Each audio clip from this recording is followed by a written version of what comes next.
നഗരസഭ മാലിന്യ നിർമ്മാർജ്ജന പ്രവർത്തനങ്ങൾക്ക് മുന്തിയ പരിഗണന കൊടുക്കുന്നത്. കാര്യം ഈ തലമുറയുടെ കാലം കഴിഞ്ഞാൽ അടുത്ത ഒരു തലമുറ നമ്മുടെ നാട്ടിൽ വേണമെങ്കിൽ മാലിന്യ നിർമ്മാർജ്ജന പ്രവർത്തനങ്ങൾക്ക് മുന്തിയ പരിഗണന കൊടുക്കണം. ആ മുന്തിയ പരിഗണന കൊടുത്തുകൊണ്ട് മാത്രമേ ആരോഗ്യമുള്ള ഒരു തലമുറയെ വാർത്തെടുക്കാൻ പറ്റൂ. കൊതുവിന്റെ ശല്യമുണ്ട്, വാട കൊണ്ടിരിക്കണ്ട, ചണ്ടക്കകത്തുള്ള അഴുക്കും ഇതുകൊണ്ടും അത്രത്തിനോളം വാട. ഓരോരുത്തർക്ക് അസുഖങ്ങൾ മാറുന്നില്ല. നമ്മൾ പിന്നെ പറയാനല്ലേ പറ്റത്തുള്ളൂ. നിങ്ങൾ വരുമ്പോൾ നിങ്ങളുടെ അടുത്തല്ലേ പറയാൻ പറ്റും. അല്ല എന്തെങ്കിലും പറയാം, അഴുക്കെല്ലാം കൊണ്ട് തട്ടി എന്തോരം ചെത്തരിക വാടയെന്നറിയോ. ഇച്ചിരി ആഹാരം കഴിക്കാൻ ഒക്കത്തില്ല. പുനലൂർ നഗരസഭ മാലിന്യ നിർമ്മാർജ്ജനത്തിൽ 1ാം സ്ഥാനമാണെന്ന് നഗരസഭാ അധികൃതർ ആവർത്തിക്കുമ്പോൾ അത് പ്രവൃത്തികളിലല്ല വാക്കുകളിൽ മാത്രമാണെന്നാണ് പുനലൂർ നിവാസികൾ പറയുന്നത്. അതിന്റെ ഏറ്റവും ഒടുവിലത്തെ ഉദാഹരണം തെളിവ് സഹിതമാണ് പുനലൂർ മാർക്കറ്റിന് സമീപത്തെ ജനങ്ങൾ കാണിച്ചു തരുന്നത്.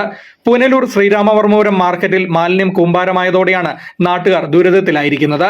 കാലവർഷം ശക്തമായതോടെ പരിസരം മുഴുവൻ മാലിന്യാവശിഷ്ടങ്ങൾ അഴുകിയും ഒഴുകിയും ജനങ്ങൾക്ക് നടക്കാൻ പറ്റാത്ത അവസ്ഥയാണ്. ദുർഗന്ധം കൊണ്ട് മൂക്കുപൊത്തി വേണം മാർക്കറ്റ് എന്ന സമീപത്ത് ജനങ്ങൾക്ക് ജീവിക്കാനും ഇതുവഴി സഞ്ചരിക്കാനും. അതിനാൽ തന്നെ സാംക്രമിക രോഗങ്ങളുടെ പേടിയിലാണ് ജനങ്ങൾ കഴിയുന്നത്.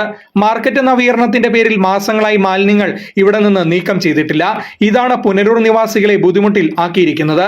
മഴക്കാല പൂർവ്വ ശുചീകരണ ജോലികൾ നടത്താത്തതിനാൽ മാലിന്യ പ്രശ്നം രൂക്ഷമായിരിക്കുകയാണ്.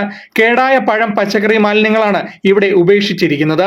ഇതിനിടയിൽ ചില ബിരുദന്മാർ വീടുകളിലെ വേസ്റ്റുകളും ഇവിടെ ഉപേക്ഷിക്കുന്നു എന്നതും പരസ്യമായ രഹസ്യമാണ്.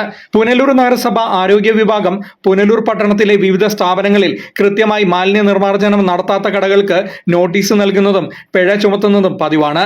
എന്നാൽ പുനലൂർ നഗരസഭാ മാർക്കറ്റിലെ മാലിന്യങ്ങൾ നീക്കം ചെയ്യാനുള്ള പ്രവൃത്തികൾക്ക് ഇവർ എന്തേ തയ്യാറാകാത്തത് എന്നാണ് ജനങ്ങളുടെ ചോദ്യം. Fox TV news, Punalur.